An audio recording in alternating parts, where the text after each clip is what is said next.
The Los Angeles courthouse smelled of old paper, stale coffee, and broken promises. Ethan Cole stood before the clerk's desk, his jaw clenched so tight it ached. 28 years old, a degree from Stanford with honors, 3 years of bleeding-edge software engineering experience. And here he was, about to marry a woman he'd met exactly once, 3 days ago, in his stepmother's cold marble foyer. "Sign here," his stepmother, Vivian, said coldly, tapping a manicured nail on the marriage certificate. Her diamond rings, gifts from his late father, bought with money that should have been Ethan's inheritance, caught the fluorescent light and threw tiny rainbows across the document. And here, initial here, and sign at the bottom. Before he signs that paper, you need to know the maid he's about to marry? She's hiding the biggest secret in Silicon Valley. If you want to see the moment he finds out who she really is, and trust me, it's insane, hit subscribe right now. And like this video, you will be surprised with this twist. Ethan's hand trembled as he picked up the pen. The weight of it felt like an anchor. "This is insane, Vivian. Dad wouldn't have wanted this. He wouldn't have wanted me trapped like this. Your father wanted you to learn responsibility." Vivian's smile was razor sharp, practiced in front of mirrors and deployed at charity galas where she played the grieving widow. He left very clear instructions in his will. Marry before your 29th birthday, or forfeit the inheritance and the family home. You have 2 weeks, Ethan. 14 days. This girl needs papers. You need your inheritance to keep that precious house your mother bought before she died. It's practical. It's business. Sign. Ethan looked at the woman standing beside him. Lena Gray was small, maybe 5'4" in flat shoes, with dark hair pulled into a simple bun that revealed a graceful neck. She wore a plain gray dress that had seen better days. The hem was frayed, one button replaced with a mismatched spare. She carried a worn purse with a broken clasp, and her shoes were practical flats from a discount store. Her eyes, dark and unreadable as midnight water, met his briefly before looking away with what might have been shame or might have been calculation. She looked exactly like what Vivian had told him she was, a housemaid, an immigrant needing citizenship, someone desperate enough to agree to a paper marriage with a stranger, someone beneath him in every way that the cruel world measured worth. 1 year, Lena said quietly. Her voice was softer than he expected, almost musical, with no discernible accent despite Vivian's implications. The agreement says 1 year, then we could divorce quietly. I won't ask you for anything. No alimony.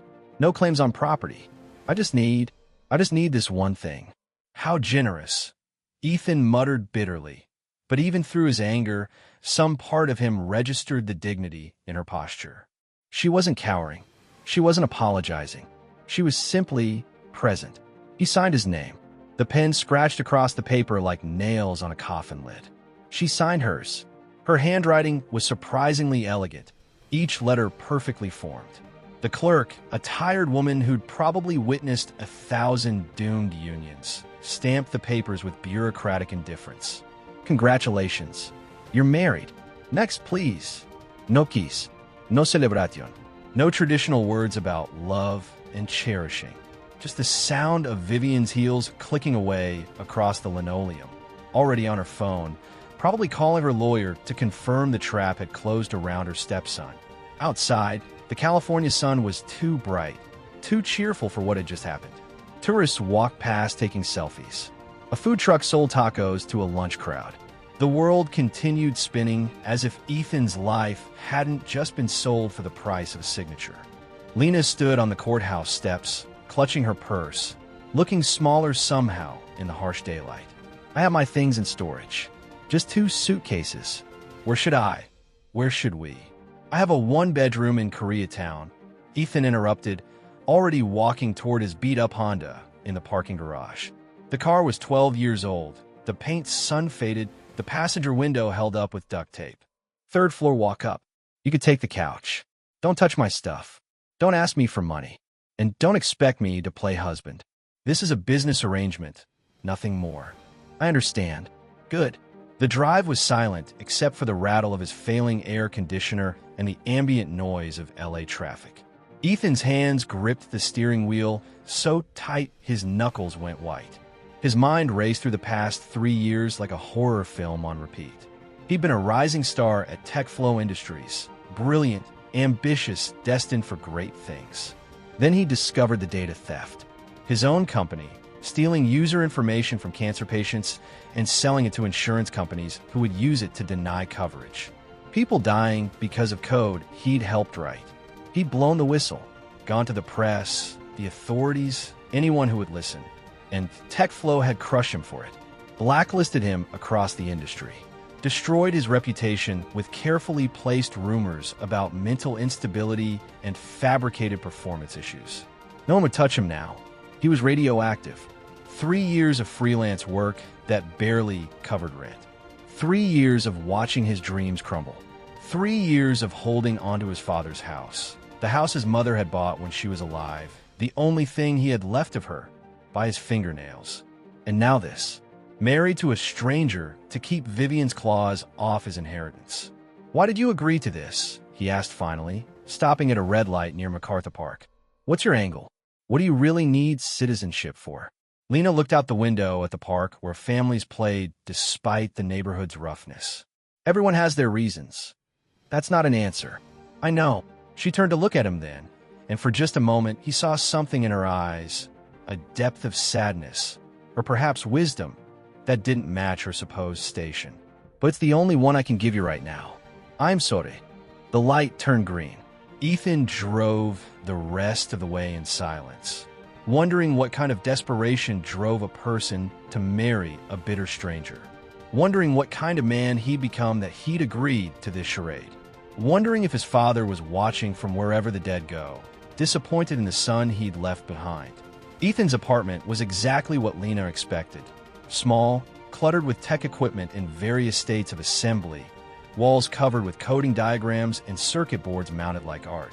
The couch sagged in the middle, springs visible through worn upholstery. The kitchen had exactly 2 plates, 3 mugs, and a coffee maker that looked like it predated the millennium. It smelled like old curry from the Indian restaurant downstairs and the particular staleness of a space where no one had opened windows in weeks. Bathrooms there. Showers temperamental. Jiggle the handle if the water runs cold. Don't use all the hot water or the landlord charges extra. Ethan dropped her small suitcase by the couch and disappeared into his bedroom, closing the door firmly. The lock clicked with finality. Lena stood in the middle of the living room, alone. She'd been in penthouses overlooking the Pacific, floor-to-ceiling windows framing sunsets that cost more than most people earn a year. She'd had meetings in boardrooms where decisions moved billions, where a single word from her could make or break careers. She'd flown private, eaten at Michelin-starred restaurants where reservations took months, worn dresses that cost more than the car Ethan drove. But this cramped apartment, with its peeling paint and humming refrigerator and water-stained ceiling, felt strangely honest. She set down her purse, a vintage Birkin she deliberately scuffed and worn to look cheap, hiding in plain sight, and began to unpack. 2 suitcases, 1 life, a year of penance, and perhaps redemption. She'd chosen this. She needed to remember that. 3 days passed like a Cold War conducted in silence. Ethan left early for freelance jobs, web design for a dentist's office, database repair for a nonprofit, coding work that was beneath his capabilities but paid enough to keep the lights on. Lena was gone during the day. She'd told him she cleaned houses for a service, cash under the table, and returned in the evenings to cook simple meals that Ethan ate in silence before retreating to his room. She cooked well, he noticed despite himself. Not fancy food, but honest comfort cooking. Pasta with vegetables sautéed in garlic. Rice bowls with perfectly seasoned chicken. Soup that actually tasted homemade. They were strangers sharing space, orbiting each other like hostile planets, nothing more. Until the 4th night.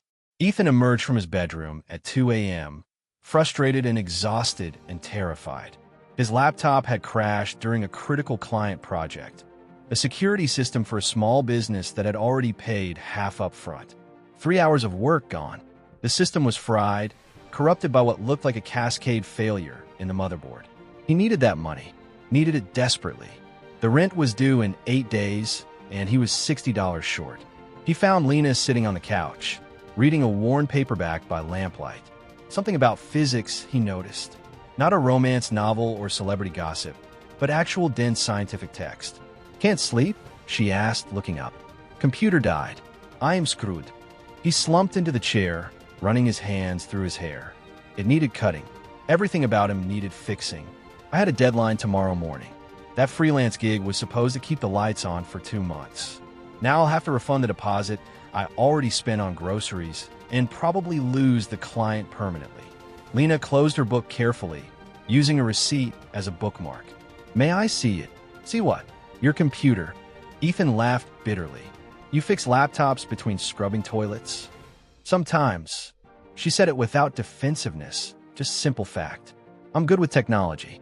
Learned young. Had to be." He was too tired to argue, too desperate to maintain pride. He brought out the dead laptop and set it in front of her on the coffee table.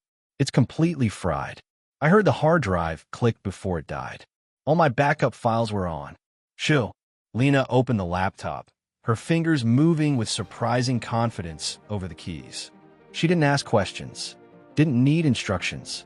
She just worked, her dark eyes scanning lines of error code, her hands swift and precise as a surgeon's. Ethan watched, gradually leaning forward despite himself. She wasn't just fixing it. She was dissecting it, understanding it at a fundamental level. She bypassed corrupted sectors, rebuilt file systems from fragment signatures, rewrote drivers that shouldn't have been rewritable. And then she started recovering his project. She pulled data from cache fragments he didn't know existed. She reconstructed 3 hours of work from temporary files and browser cookies and the ghost impressions of deleted data. She optimized processes he hadn't even noticed were inefficient, cleaning his code while she restored it, making it better than it had been before. "How are you doing that?" Ethan whispered. "Shoo." Her concentration was absolute, almost meditative. Her fingers flew across the keyboard without hesitation, muscle memory so deep it looked like breathing. "Wait, what kind of maid codes like a Silicon Valley legend?" If you're sitting there thinking, "Who is this woman?" you're exactly where I want you. Smash that subscribe button because the secrets are just starting to unravel and every twist is going to blow your mind. 2 hours later, the sun was rising pink and gold over the Los Angeles skyline visible through a small window.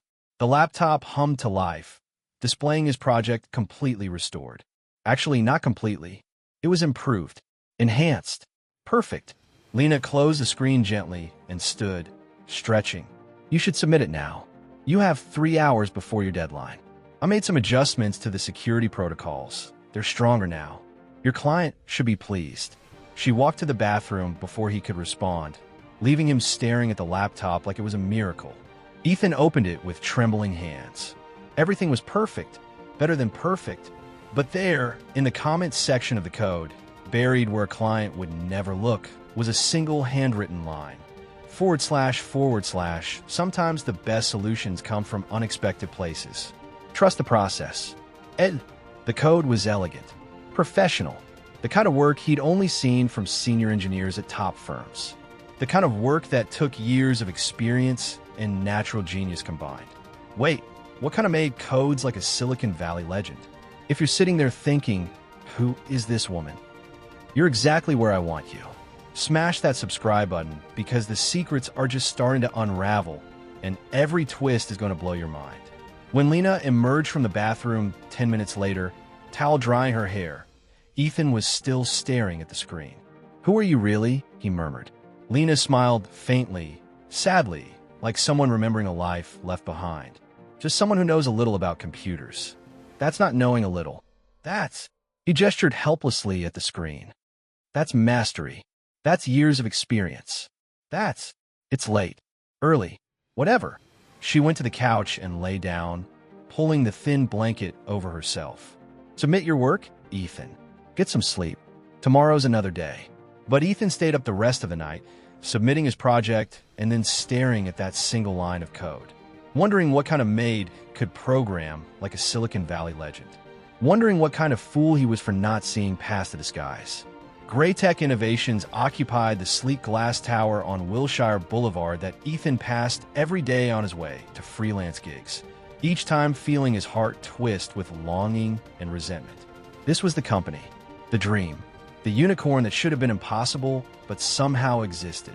Founded 8 years ago by the mysterious Lena, a woman so private that no verified photos existed, who never gave interviews, who operated her empire from the shadows. GrayTech had revolutionized cloud security and AI ethics. They were the only tech giant that had publicly refused government backdoors. The only one that paid their janitors a living wage with full benefits. The only one that seemed to give a damn about people over quarterly profits. They've been named Forbes' most ethical company 3 years running. Their products actually worked as advertised. Their employees actually seemed happy. It was everything Ethan had dreamed of building before his world imploded. He'd applied there 14 times over 3 years. 14 rejections. Because of the blacklist. Because TechFlow's lawyers had poisoned his name so thoroughly that even GrayTech, supposedly the ethical alternative, wouldn't touch him. So when the temp agency called with a facilities position at GrayTech, Ethan swallowed his pride, his anger, his bitter disappointment, and said yes. Janitor, floor 9, night shift, minimum wage plus benefits after 90 days. He didn't tell Lena where he was going that first evening. Just said he had a new gig, longer hours, and left before she could ask questions. Pride was a luxury he could no longer afford, but humiliation still tasted like bile. GrayTech's lobby was everything he'd imagined and worse for finally seeing it from the bottom. Minimalist design by architects whose names appeared in museums, living plant walls that required dedicated horticulturists, the faint scent of jasmine from diffusers hidden in the infrastructure. Employees in designer casual wear, the studied carelessness that cost thousands, chatted over artisan coffee at a cafe that wouldn't look out of place in Copenhagen. Ethan wore coveralls with facilities and maintenance stitched on the back in letters large enough to be read from across the room. "You're the new guy?" The shift supervisor, Marco, was 40-something with kind eyes and the weathered hands of someone who'd worked hard all his life. He handed Ethan a mop and industrial bucket. Floors 6 through 12. Bathrooms, break rooms, executive offices, labs after everyone clears out. Standard protocol. Don't touch any equipment. Don't read any documents. Don't talk to executives unless they talk to you first. Basically, be invisible. Got it. Got it. Good. Most people last 3 months before the ego can't take it. Smart guys like you, usually less. Marco's smile was sympathetic. No judgment. This work isn't for everyone. But if you can stick it out, GrayTech treats us right. Real health care, not that catastrophic coverage bullshit. Retirement matching. Respect, mostly. Ms. Grace, the CEO, she actually cares about people like us. You'll see. The work was humbling in ways Ethan hadn't anticipated. He scrubbed floors where he'd once dreamed of presenting innovations, his reflection staring back at him for polished marble. He emptied trash bins filled with printouts of code he could have written better, could have optimized, could have improved if anyone cared to ask. He cleaned conference rooms where decisions were made that could change the world, standing invisible while executives discussed projects he'd killed to work on. But he watched. He listened. He learned. GrayTech really was different. Employees said, please and thank you to the cleaning staff. The cafeteria served the same food to everyone. No executive dining room, no class divisions. The bathrooms were equally nice on every floor. Small things, maybe, but they added up to a culture that actually practiced the values it preached. On his third night, he was mopping the 10th floor executive wing when he saw her.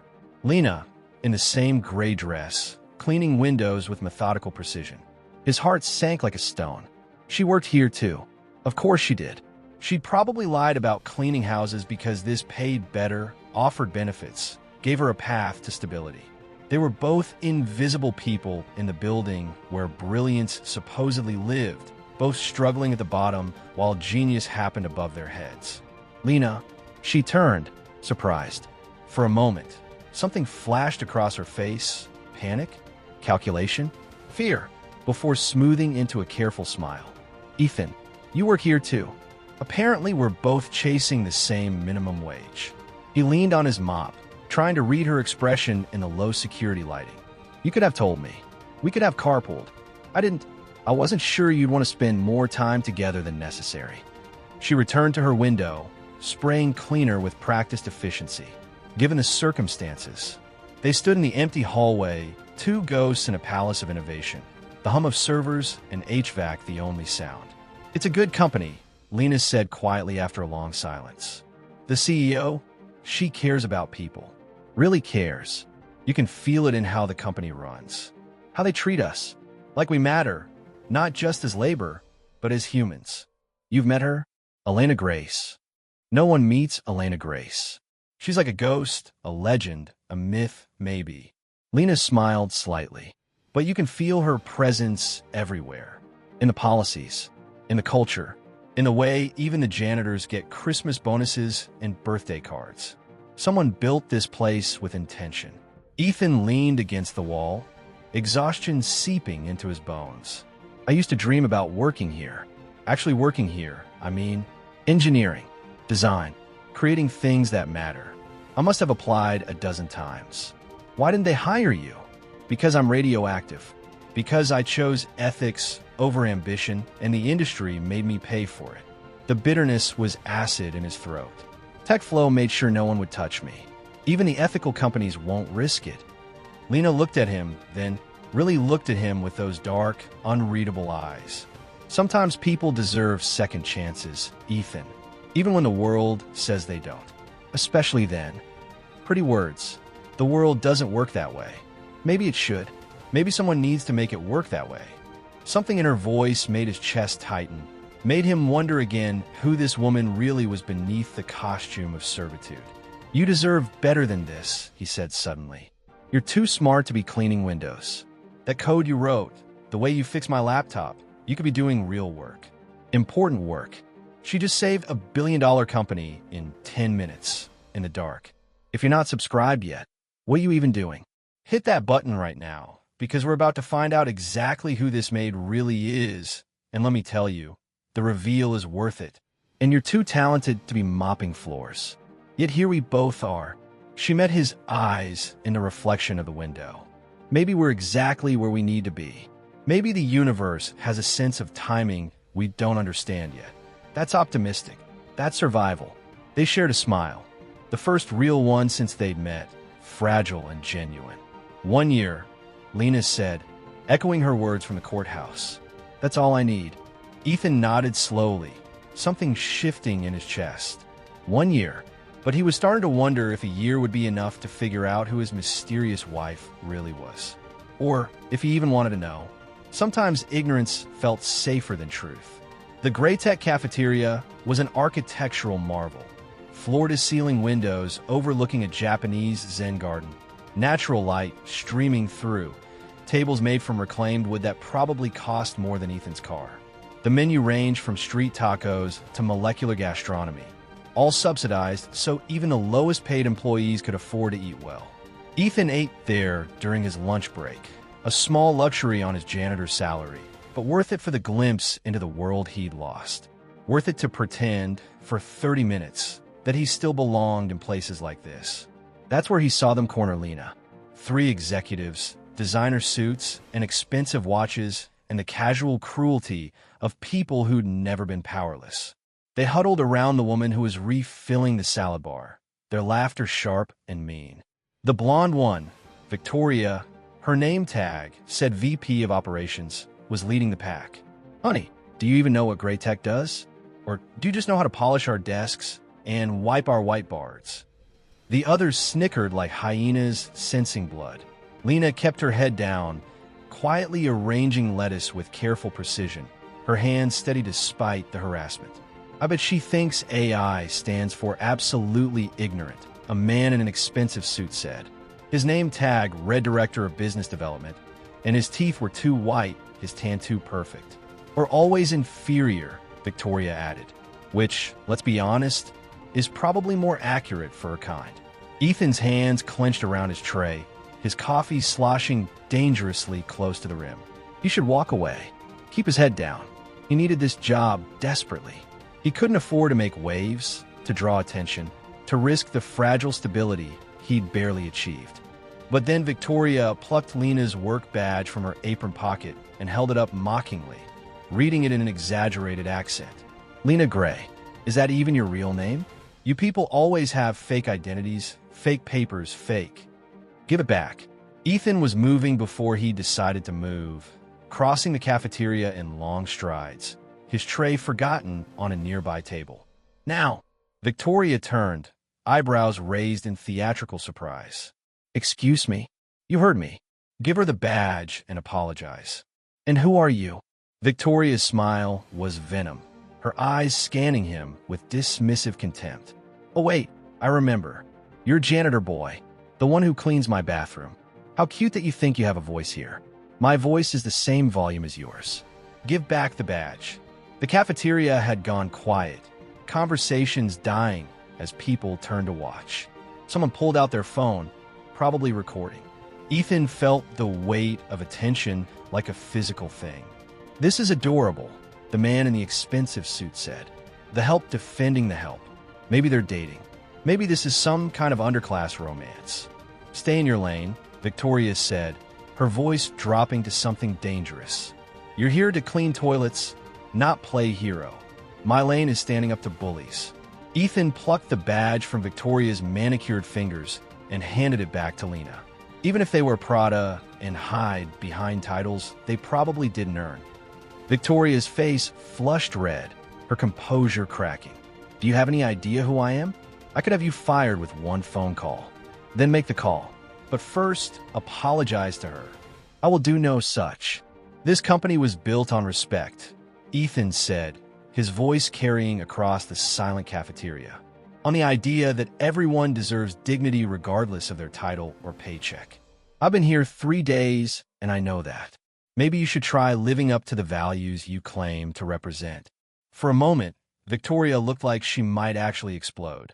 Then she turned on her heel and stalked out, her entourage following like remora abandoning a wounded shark. The cafeteria slowly returned to normal, conversations resuming, though Ethan felt eyes still on him. He turned to Lena. "Come on, let's eat somewhere else." They left through the side exit, neither speaking until they reached a bench in the courtyard overlooking the fountain. The water made a peaceful sound, drowning out the city noise beyond the walls. Outside, in the filtered sunshine, Lena was quiet for a long time. "You didn't have to do that," she finally said. "Yes, I did. You could lose your job." Victoria wasn't bluffing. She has that kind of power here. "I've lost better jobs for worse reasons." Ethan unwrapped his sandwich, hands still trembling slightly from adrenaline. "Besides, no one should talk to you like that. Maid, CEO, whatever. Basic human decency isn't conditional on status." Lena looked at him with an expression he couldn't quite read, something between gratitude and sadness, wonder and regret. "You really believe that, don't you? That everyone deserves respect? Of course, don't you? Most people only respect power. They bow to titles and bank accounts, not principles. Then most people are assholes and the world needs better examples." She laughed, a real laugh, bright and unexpected and completely unguarded. It transformed her face, made her look younger, lighter, like a weight had temporarily lifted. They ate in comfortable silence, watching GrayTech employees hurry past with their tablets and coffee cups and important meetings.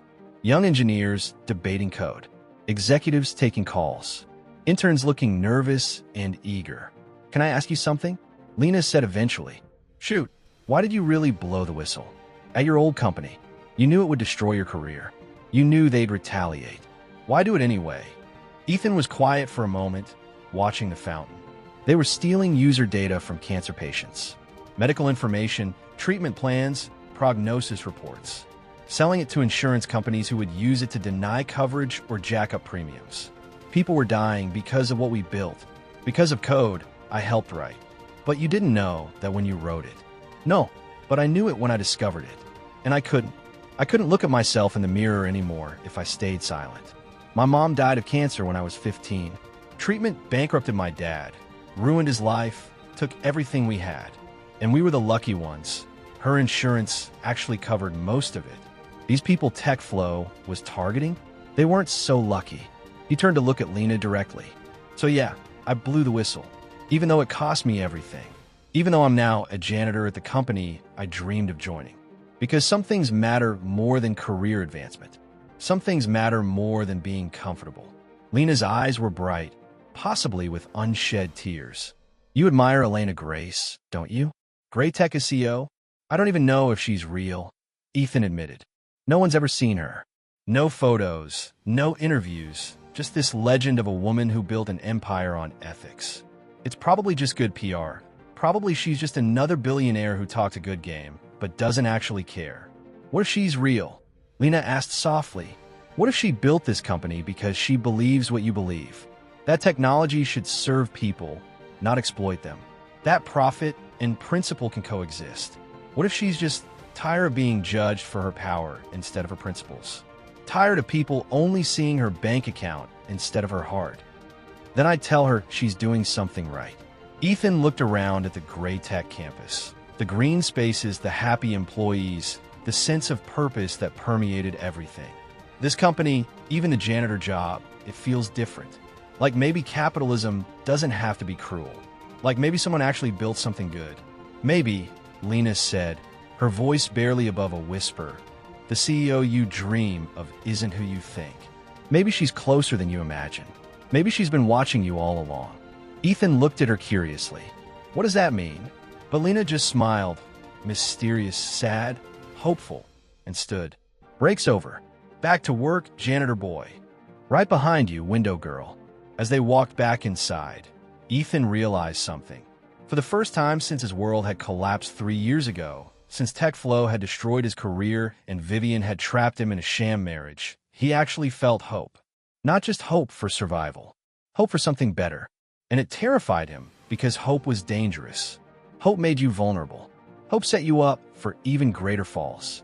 But watching Lena walk ahead of him, her posture straight and proud despite the uniform meant to make her invisible, Ethan thought maybe vulnerability wasn't the worst thing in the world. Maybe it was the only thing that made life worth living. The GrayTech annual gala was legendary in Silicon Valley circles. Held at the downtown Millennium Biltmore, a historic hotel that had hosted presidents and celebrities and power brokers for nearly a century. It was where deals were made, partnerships announced, and a tech elite preen for photographers who would splash their images across business magazines. It was rumored that Elena Grace herself sometimes attended in disguise, though no one could ever prove it. Ethan had received an invitation as facility staff, basically required attendance to help with logistics and support, which meant standing by in uniform in case anything needed fixing or cleaning. Humiliation disguised as opportunity. He wasn't going to bring Lena. Why subject her to that world, to those people who'd already shown exactly how they treated service workers? But she'd found the invitation on their kitchen counter 3 days before the event.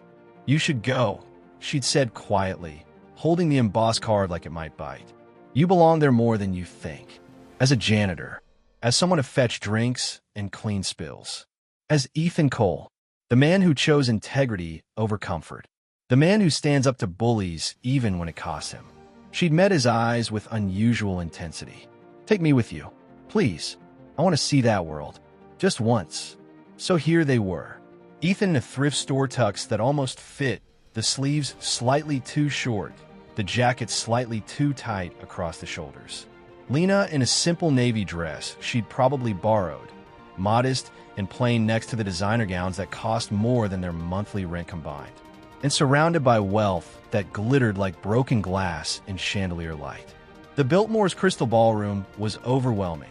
Frescoed ceilings painted by Italian masters, columns trimmed in gold leaf, massive chandeliers that probably required their own insurance policies. Waiters circulated with champagne that cost hundreds per bottle. A string quartet played Vivaldi in the corner. The air smelled like expensive perfume and expensive ambition. Oh my God, is that the janitor? Someone whispered loudly near the hors d'oeuvres table. Victoria appeared like a shark, sensing blood in the water. She wore crimson Valentino that probably cost more than Ethan earned in 6 months. and a predatory smile that suggested she'd been waiting for this moment. "Ethan, and you brought your little friend. How quaint. How absolutely adorable." Other executives clustered around like a wolf pack, drinks in hand, amusement sharp in their eyes. A woman Ethan didn't recognize, dripping in diamonds, eyed Lena's dress with theatrical pity. "Is that from Target? Ashim? How adorable. Very. Working class chic. So brave to come here dressed like that." "I think it's vintage Goodwill," another executive said, laughing. "Are those shoes from Payless? Do they still make Payless shoes?" Lena's expression didn't change.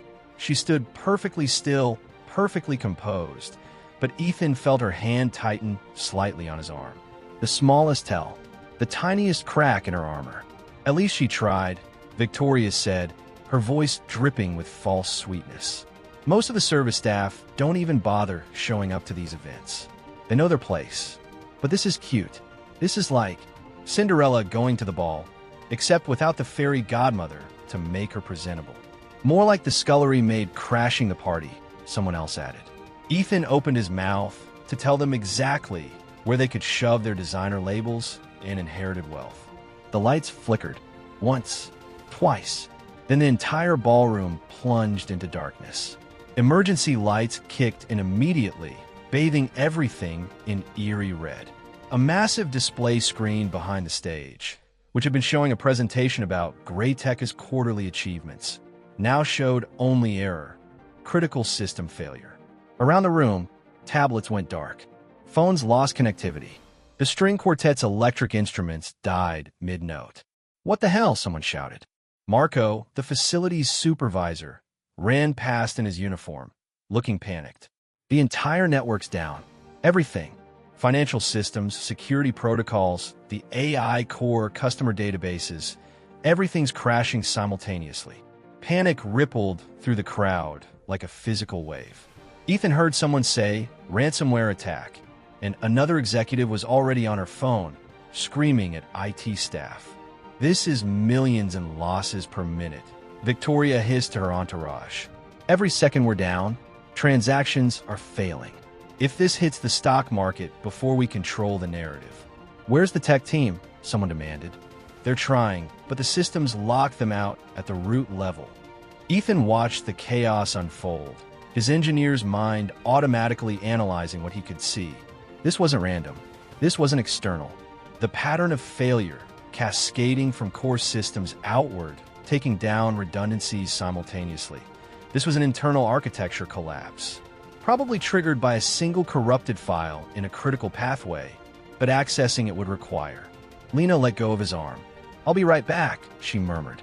Before he could ask where she was going, she disappeared into the crowd with unusual purpose, moving not like someone lost, but like someone who knew exactly where she was going.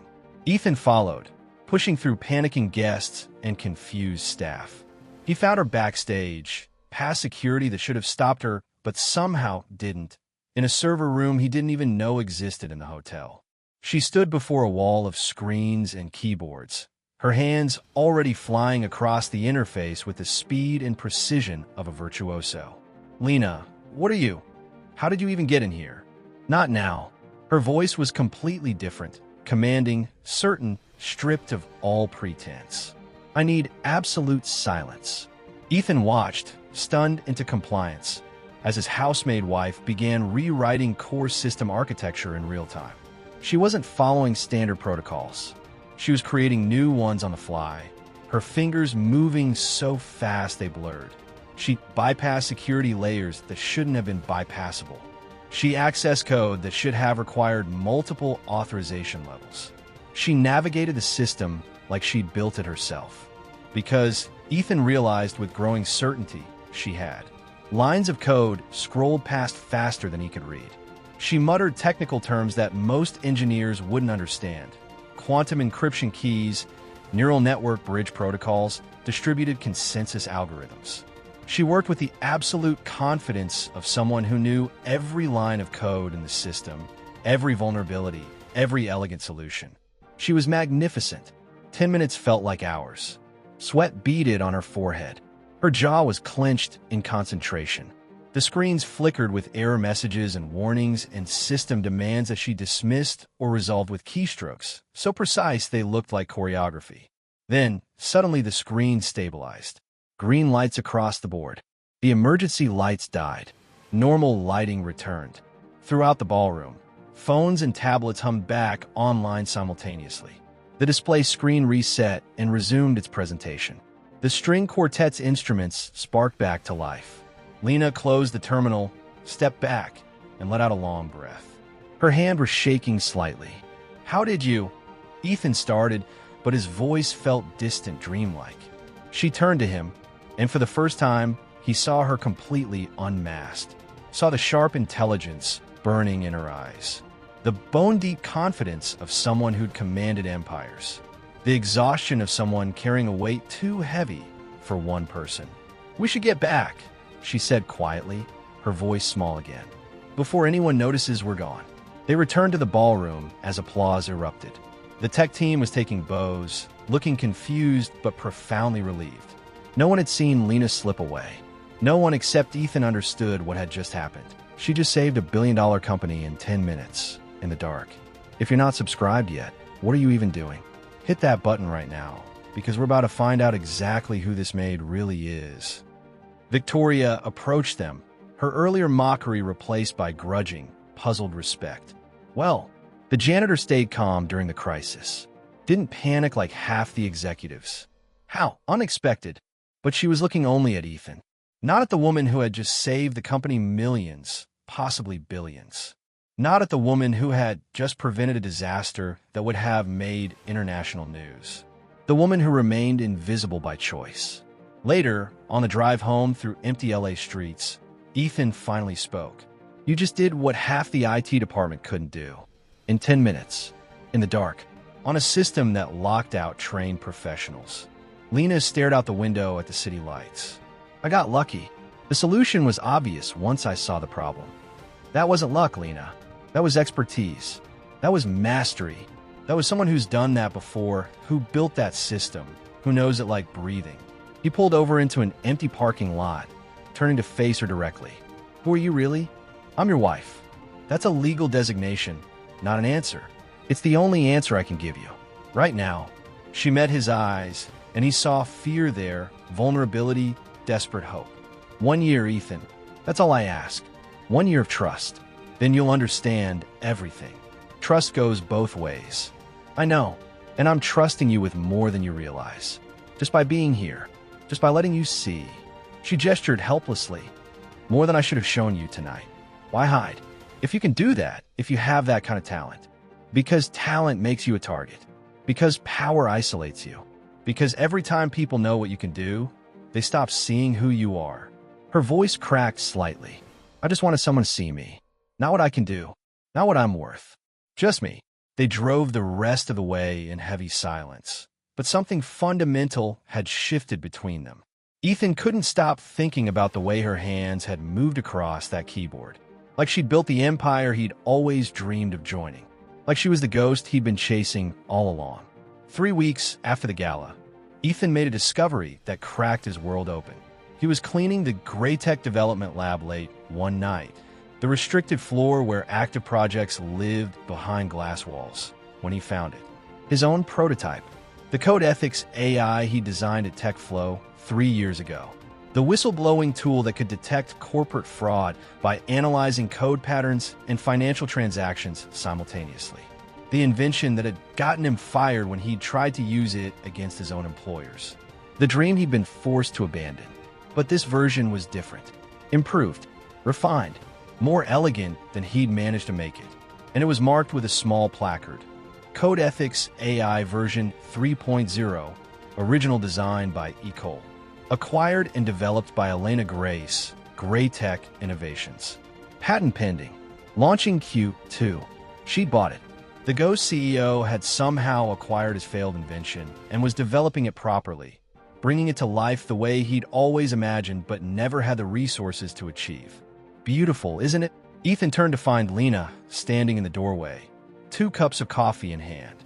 She'd started doing that over the past weeks, bringing him coffee during his night shifts, sometimes staying to talk, the Cold War between them gradually thawing into something warmer. "It's mine," he said quietly, touching the glass. "It was mine. I built the original at TechFlow. They shelved it, said it was too risky. I tried to develop it independently, but ran out of money." Lena approached, studying the prototype with genuine interest, or perhaps false genuine interest. Ethan no longer knew what was real with her. Elena Grace bought the patent for $300,000. The money was deposited into an account for Cole last year. "Did you receive it?" Ethan's head spun. "No, I never, Vivian. She must have intercepted it somehow. The account was still in my father's name." He stopped, looking at her sharply. "How do you know all this? About the payment, the amount, the specific details?" "I clean the executive offices. You'd be surprised what people leave out on their desks. Financial documents, memos, acquisition reports." She said it smoothly, but Ethan heard the lie underneath. Heard the careful construction of a plausible excuse. She handed him the coffee, made exactly how he liked it, with just enough sugar, and stood beside him. They both looked at his invention behind glass. This dream given new life by a woman he'd never met. "Tell me about it," Lena said softly. "Why did you create this?" So Ethan talked. He talked about his father, a factory worker who'd been cheated by his employer's accounting fraud, denied a pension he'd earned over 30 years. About watching corporations destroy lives with impunity while their executives bought third homes. About believing, naively, perhaps, that technology could be a force for accountability if someone had the courage to build it. TechFlow was supposed to be different, he said bitterly. They recruited from Stanford talking about ethics and responsibility. But they were the worst offenders. When I used my own tool to expose them, they destroyed me. Made sure I'd never work in tech again. And yet you'd do it again, in a heartbeat. Because the alternative is becoming someone I can't live with. Lena smiled, proud, sad, infinitely. That's why she bought it. Elena Grace. That's why she wants to develop it properly, launch it right. Because someone with your integrity designed it. Because it represents everything this company is supposed to stand for. You talk about her like you know her personally. Maybe I do. A little. Lena's expression turned wistful, distant. She started this company 8 years ago because she believed tech could serve people instead of exploiting them. Because she was tired of watching genius weaponized against the vulnerable. But the higher she climbed, the lonelier it got. Everyone wanted something from her. Money, access, reflected glory, a piece of her success. No one wanted her. Just her, without the trappings. That's why she hides. Why no one's ever seen her. That's why she tests people. To see if anyone can value principle over power. To see if kindness exists without expectation of reward. Lena turned to look at him directly. To see if someone might love her without knowing who she is. Ethan's heart hammered. Is she testing me right now? I think, Lena said carefully, reaching out to touch the glass. She already knows exactly what you're worth. I think she's known for a while. I think she's been watching you longer than you realize. They stood in silence, the prototype gleaming between them like a promise, like a bridge between two worlds that should never have met. Come on, Lena said suddenly, setting down her coffee. There's something I want to show you. She led him through secure corridors. Somehow her badge, supposedly belonging to a janitor, opened every door, including ones marked executive access only. They took a private elevator 40 floors up to a rooftop Ethan had heard about but never seen. The GrayTech rooftop garden was a hidden oasis above the city. Olive trees grew in massive planters. Her gardens flourished under grow lights. A small Zen garden with raked sand surrounded a koi pond that shouldn't have been possible at this altitude. The city lights spread out below them like fallen stars, Los Angeles glittering to the horizon. This is where she comes, Lena said, leading him to a bench carved from reclaimed wood. Elena Grace. When the pressure gets too heavy, when the decisions weigh too much, when she needs to remember why she started all this. She sits here and looks at the city and wonders if she made a mistake. Building all this, succeeding all this. If the cost of being powerful means being alone forever. Ethan sat beside her, the night air cool and clean this high above the smog. She shouldn't feel alone. She's built something incredible. This company, it actually matters. It actually makes the world better in tangible ways. Maybe she needs to hear that from someone who doesn't want anything from her. Someone who'd say it even if she was powerless. Someone like me? Someone exactly like you. Lena looked at him with an intensity that made his breath catch. Someone who defended a maid against executives. Someone who chose integrity over advancement. Someone who sees people, not positions. Lena, Ethan reached out, touching her hand. Tell me who you really are. Please. No more games. No more mysteries. I'm someone who's terrified, she whispered. Someone who's been pretending so long she forgot how to be real. Someone who met a man who made her remember what it feels like to be seen. Then let me see you. All of you. She leaned in and kissed him. Not tentative this time. Not questioning. This was a kiss that tasted like truth and fear and desperate hope. Like someone drowning, finally breaking the surface. When she pulled back, tears gleamed in her eyes. Maybe she's already watching you, Ethan. Maybe she has been all along. Maybe she's sitting right here, terrified you'll hate her when you know the truth. What truth? But even as he asked, Ethan knew. Had known for weeks, perhaps. Had been afraid to see it because it was too impossible, too much. I'm saying that sometimes the things we dream of are closer than we think. And sometimes the person we've been searching for has been beside us the whole time. She stood and walked to the edge of the garden, looking out over the empire she'd built. Sometimes the maid is actually the queen. Sometimes the test subject is actually the examiner. Sometimes, Lena. The name hung between them like a drawn sword. She didn't turn around, didn't confirm or deny, just stood there, silhouetted against the city lights, every line of her body tense. You're Elena Grace, Ethan said, his voice hollow with certainty. You're the CEO. You've been testing me this whole time. This whole marriage, this whole charade. It started as observation, she said quietly. Vivian approached me months ago with her scheme.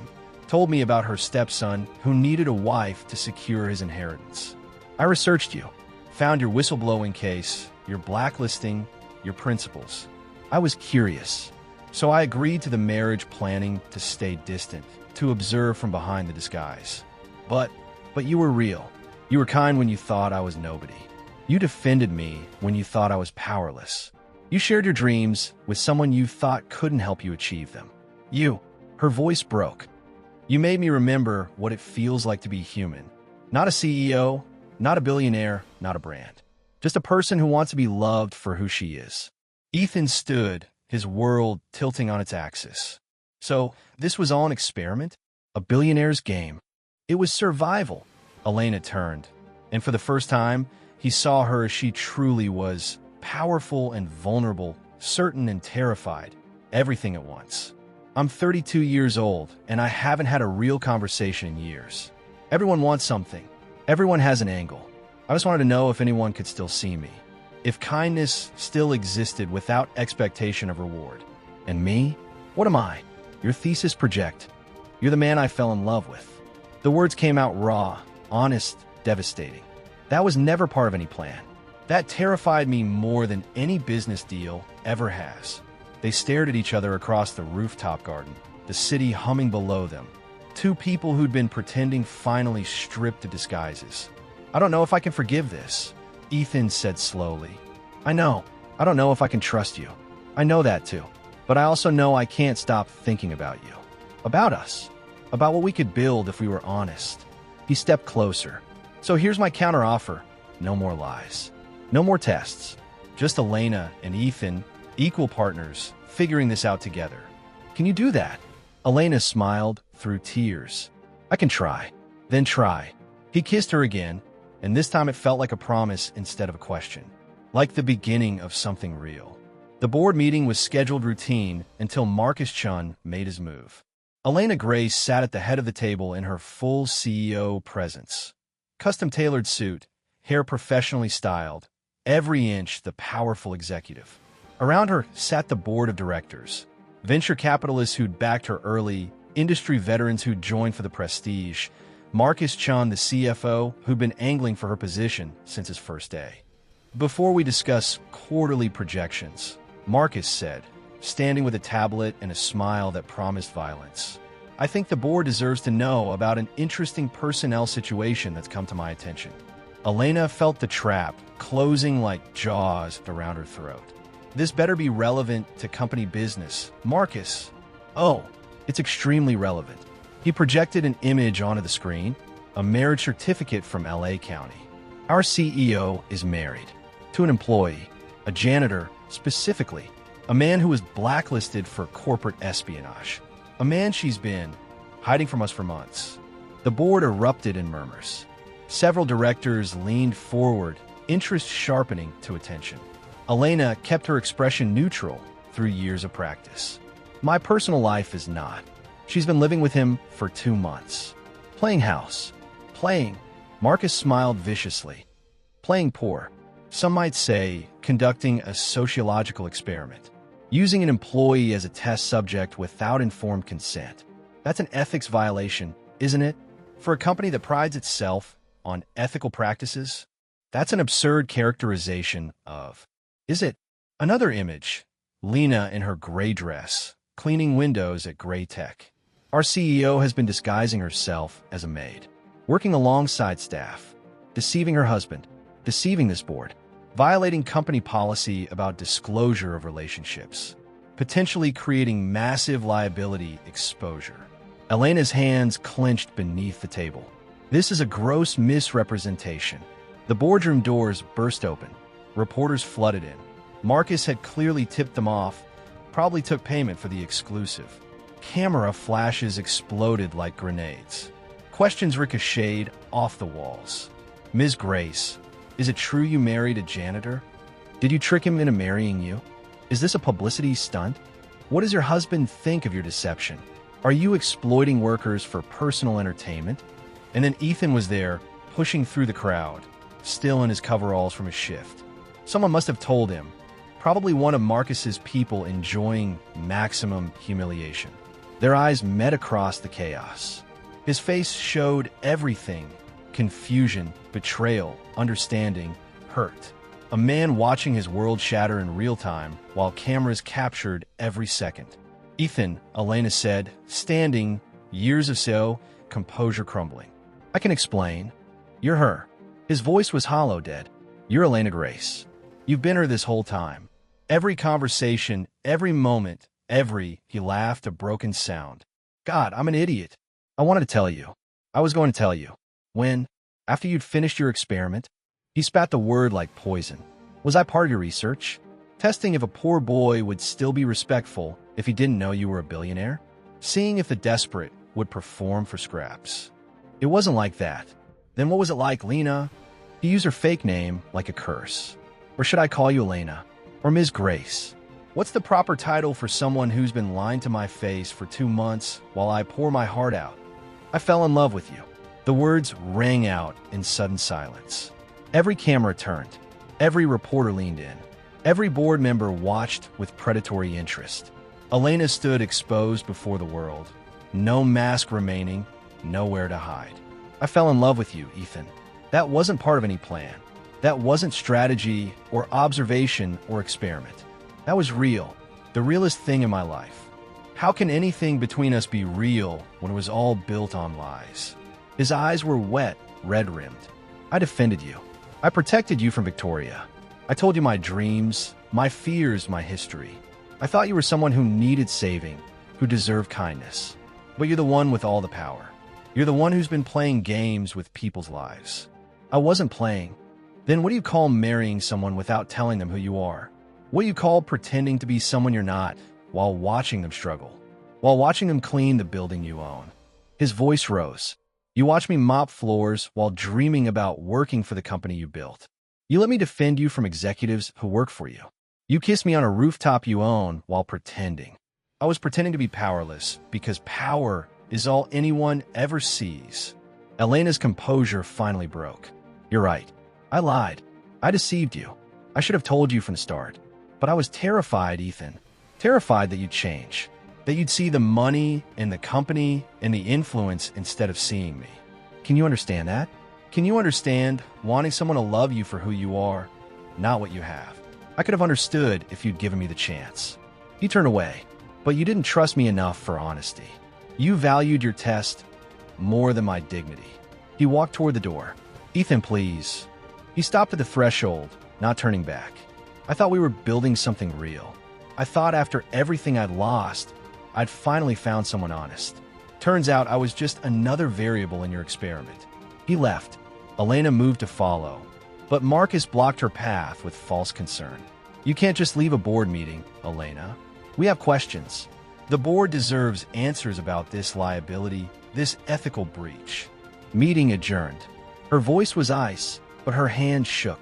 Elena, you can't just. I said meeting adjourned.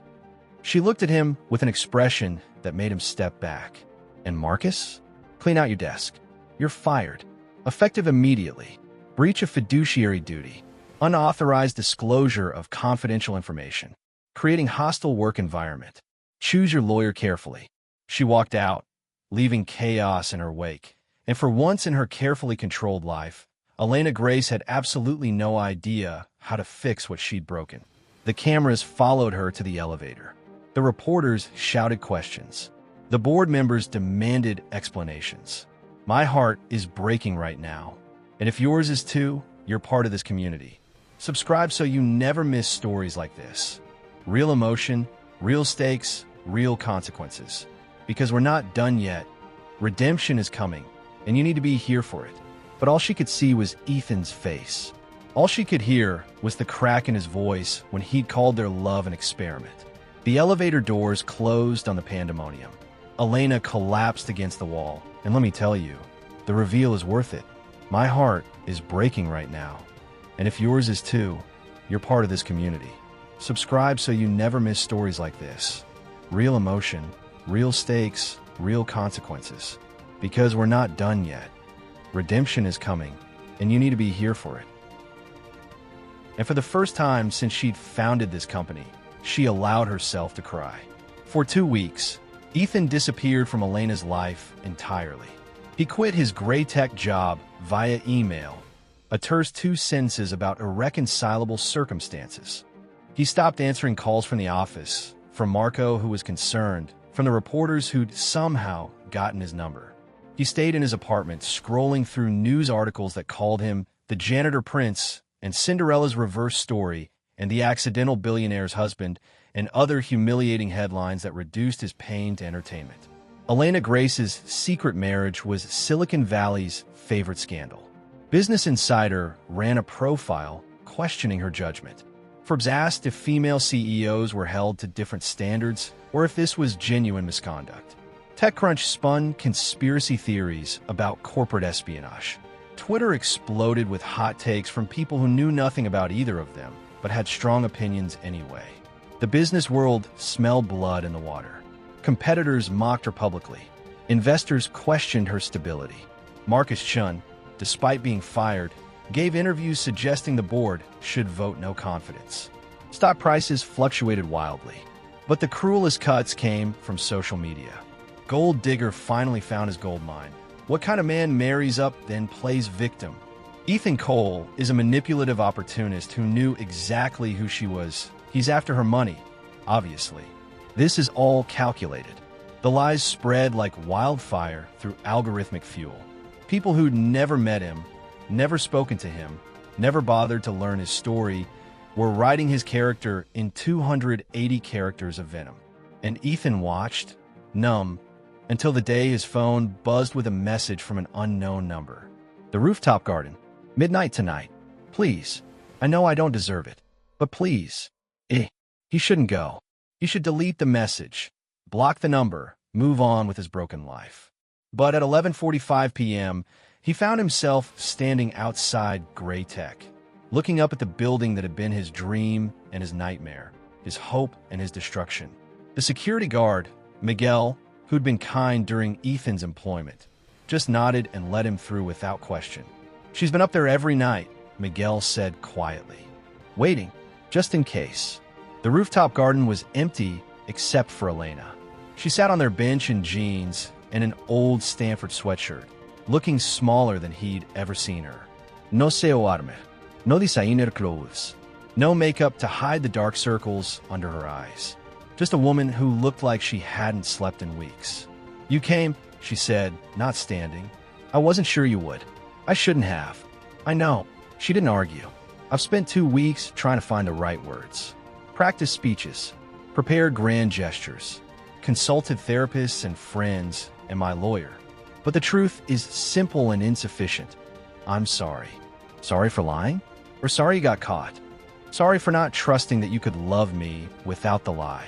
She finally looked at him, and her eyes were bloodshot, red-rimmed. "I've spent 8 years having people want Lena Grace. The CEO, the brand, the power, the access. No one wanted me.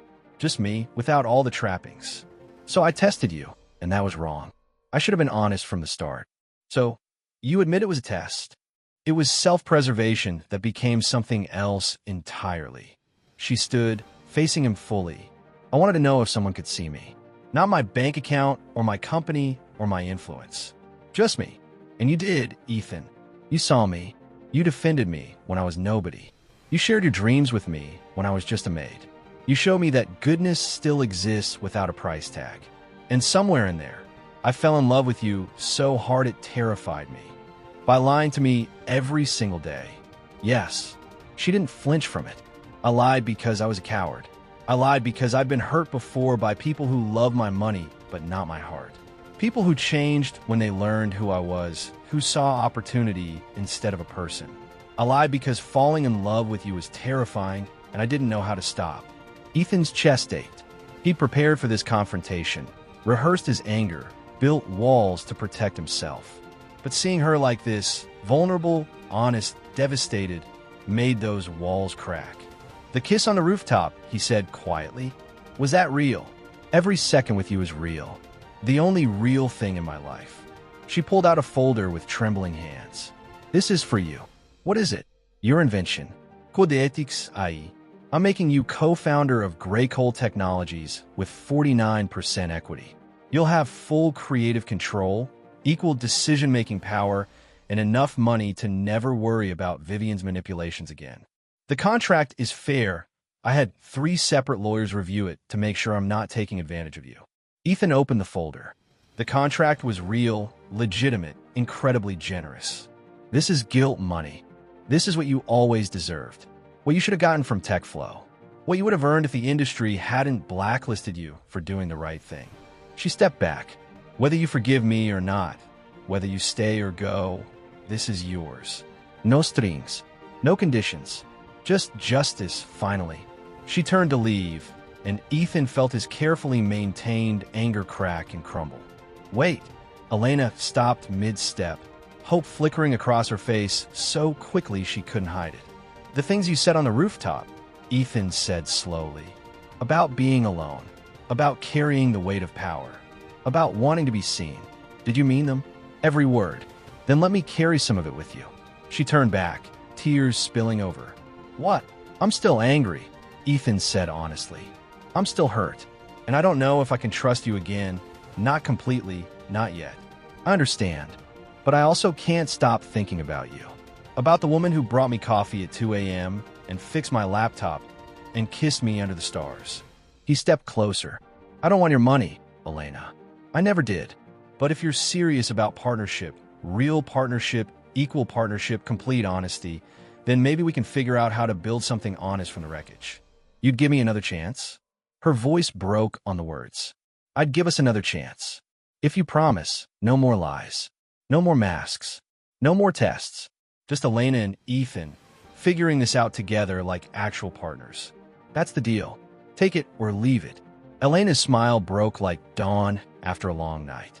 "I'll take it. God, I'll take it." She held out her hand. The CEO's handshake, formal and symbolic and safe. Ethan took it, pulled her close instead, and kissed her. She made a small sound of surprise, then relief, then something deeper. Her hands came up to frame his face, thumbs brushing away tears he didn't realize he'd shed. The city lights sparkled below them, and for the first time in her carefully controlled life, Lena Grace stopped trying to manage outcomes and just let herself feel. When they finally pulled apart, both breathing hard, Ethan rested his forehead against hers. "We're going to figure this out," he said, "but we do it honestly. Every step." "Every step," she agreed. "I promise. And we hold that press conference you mentioned. We tell the truth. All of it. Already scheduled for tomorrow morning." "Of course it is." He smiled despite everything. "You're terrifying. You know that."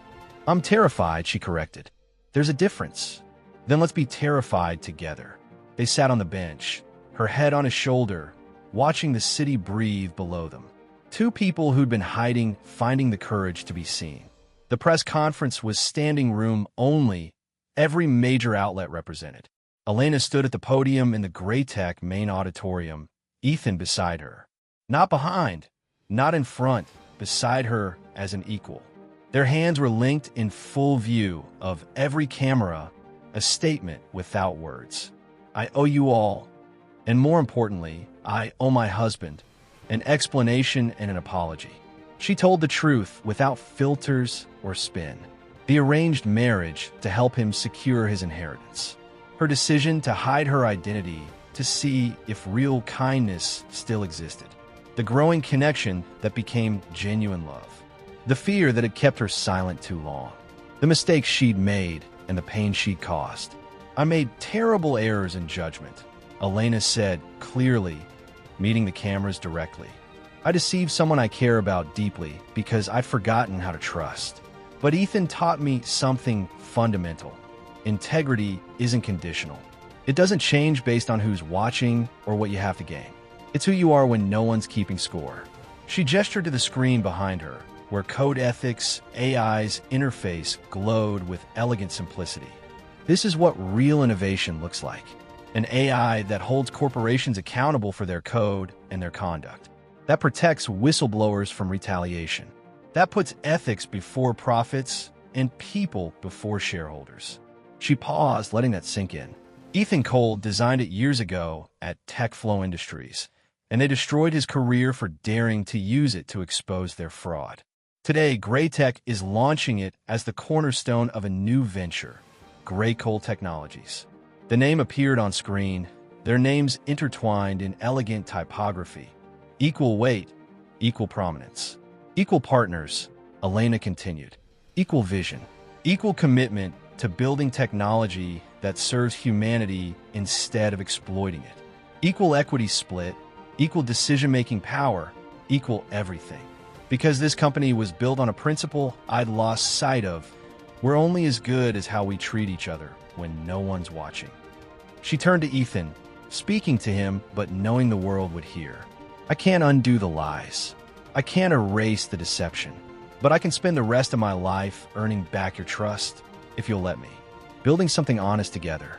Proving that love and power aren't mutually exclusive." Ethan took the microphone, his hands steadier than hers. 3 months ago, I thought I'd lost everything. My career, my reputation, my dreams. I was blacklisted, broken, barely holding on. He looked at Lena. "Then I married a woman I thought was a maid, and she gave me something I didn't know I'd lost. Hope for humanity." The room was silent, every journalist leaning forward. Lena Grace is brilliant and powerful and yes, sometimes terrifying in the best way. But she's also kind.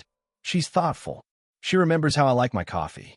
She fixes broken things, computers, companies, cynical software engineers. The room laughed, tension breaking. "I don't care about her money. I care about waking up next to someone who believes the world can be better and has the courage to make it so, even when she's scared." He took Elena's hand. "So yes, I forgive her. Not because she's rich or powerful, but because she's human. Because love isn't about perfection. It's about choosing to build something honest together, even when it's hard. Especially when it's hard."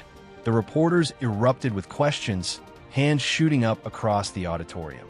"One more thing," Lena said, waving them silent. Effective immediately, GrayCole Technologies will offer full-time positions with equity to every janitor, security guard, and facilities worker currently employed at GrayTech. Because everyone who helps build the dream deserves to share in it. Everyone who contributed to this company's success deserves to benefit from it. The room exploded in applause. from the back rows where current and former GrayTech employees sat, invited specially for this moment. 6 months later, the GrayTech rooftop garden had been transformed for celebration. Fairy lights hung from olive trees. Tables overflowed with food from local restaurants, not catered by expensive corporations, but by small businesses from the neighborhoods where employees lived. Engineers and former janitors mingled freely. Executives and interns shared drinks. Victoria, humbled and reassigned to a role requiring actual work rather than politics, was laughing with Marco about coding challenges. They were celebrating GrayCole's first major success. Code Ethics AI had exposed 6 corporate fraud schemes, protected 23 whistleblowers from retaliation, and been voluntarily adopted by 47 companies committed to transparency. The industry was changing. Slowly, painfully, but changing. Ethan stood at the railing, watching the sun set over Los Angeles in gold and purple, when Elena wrapped her arms around him from behind. "Happy," she murmured against his shoulder. Terrified, exhausted, overwhelmed, and completely happy. "You, same. Exactly the same." She rested her chin on his shoulder. "I never thanked you properly." "For what?" "For seeing me when I was invisible. For defending me when you thought I was powerless. For loving me when I definitely didn't deserve it but desperately needed it." Ethan turned in her arms, studying her face. "No makeup tonight, just natural beauty and genuine joy. You always deserved it. You just needed to believe it. I do now. Because of you." She kissed him softly. "Because you taught me that vulnerability is strength, not weakness. And you taught me that hope isn't naive. It's revolutionary." They kissed as the GrayCole logo, projected by drones Elena had insisted on hiring, formed in the sky above them. 2 names, 2 dreams, now one shared future. Below them, the party continued. Marco was teaching a former VP how to salsa dance. Miguel, the security guard, was explaining blockchain to a fascinated intern. The new CFO, promoted from within, chosen for integrity over credentials, was arguing cheerfully about basketball with Ethan's old college roommate, now hired as lead developer. The empire they'd built together wasn't just about money or market disruption or quarterly earnings. It was about proving that success and integrity could coexist. That love could bridge impossible divides. That sometimes the person you've been searching for your entire life is exactly where you least expect them. Cleaning windows in the building you built, invisible until you learn to see. "Hey," Ethan said softly, pulling back to look at her. "Do you ever regret it? The marriage trap? The whole insane beginning?" Elena smiled. The smile of a woman who'd found herself by losing control, who discovered love by abandoning power. "Not for a second. Though next time, I'm telling you who I am on the first date. Next time, next lifetime, I'm not letting you go. Ever." She said it fiercely, like a vow, like a promise carved in stone. "Promise, promise. Cross my heart. Hope to die. Stick a needle in my eye." The whole childhood oath. "Very CEO of you. Very Elena of me," she corrected. "That's who I am now. Not a CEO pretending to be human. Just Elena, learning to be both." They stood together as the sky darkened and the city lights flickered on one by one. 2 souls who'd been lost in different kinds of darkness, now building their own light together. He'd thought he was marrying a maid to secure his inheritance. She'd thought she was testing a stranger to protect her heart. But they'd both found something neither expected. A partnership built on truth, tempered by forgiveness, and strong enough to change the world. One honest line of code at a time. One vulnerable moment at a time. One choice for integrity over convenience at a time. Around them, their friends and employees and chosen family celebrated under the stars. And Ethan thought, this is what winning actually looks like. Not power or wealth or status, but standing beside someone who sees you completely and chooses you anyway. From a forced marriage to building an empire together, this is what real love looks like. If this story gave you all the feels and you want more emotional, addictive stories just like this one, subscribe now. Drop a comment telling me your favorite moment, and I'll see you in the next story. The music swelled. Elena laughed at something Marco said. The drones rearrange into fireworks, spelling out code, plus ethics equals love. Ethan pulled her close and whispered, "Thank you for lying to me." She pulled back, surprised. "What? If you told me the truth from the start, I would have been too intimidated to fall in love with you. Too aware of the gap between us. Too focused on what you could do for my career instead of who you are as a person." He kissed her forehead. "So, thank you for lying. And thank you more for finally telling the truth." Elena's eyes filled with tears, happy ones this time. "We're going to be okay, aren't we? Better than okay. We're going to be legendary. Partners." "Partners," he confirmed. "In everything. Forever." The party continued around them, joy and hope and hard-won redemption filling the air. And high above Los Angeles, on a rooftop garden where a CEO had hidden and a janitor had dreamed, two people who'd started as strangers became something extraordinary. Not a fairy tale. Something better. Something real.